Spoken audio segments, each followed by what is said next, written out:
NDA శాసనసభ పక్ష సమావేశానికి విచ్చేసిన తెలుగుదేశం ఎమ్మెల్యేలకి, జనసేన ఎమ్మెల్యేలకి, భారతీయ జనతా పార్టీ ఎమ్మెల్యేలకి మనస్ఫూర్తిగా మీ అందరికీ నా హృదయపూర్వక నమస్కారాలు. మీ అందరికీ నా హృదయపూర్వక స్వాగతం తెలియజేసుకుంటున్నాను. వేదిక పైన తెలుగుదేశం రాష్ట్ర అధ్యక్షులు, మన తెలుగుదేశం పార్టీ రాష్ట్ర అధ్యక్షులు శ్రీ అచ్చెన్నాయుడు గారికి,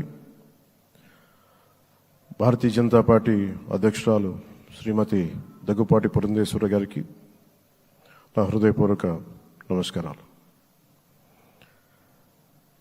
తాడేపల్లిగూడెం సభలో నేను చెప్పినట్టుగా ఒక దార్శనికులు, 4 దశాబ్దాల సుదీర్ఘ అనుభవం, ఎన్నో ఒడిదుడుకులను ఎదుర్కొన్న తెలుగుదేశం జాతీయ పార్టీ అధ్యక్షులు శ్రీ నారా చంద్రబాబు నాయుడు గారికి నా హృదయపూర్వక నమస్కారం.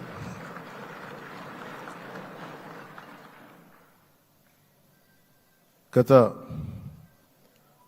దశాబ్ద కాలంలో రాష్ట్ర విభజన జరిగినప్పటి నుంచి ఆంధ్ర రాష్ట్ర ప్రజలు నలిగిపోతున్నారు.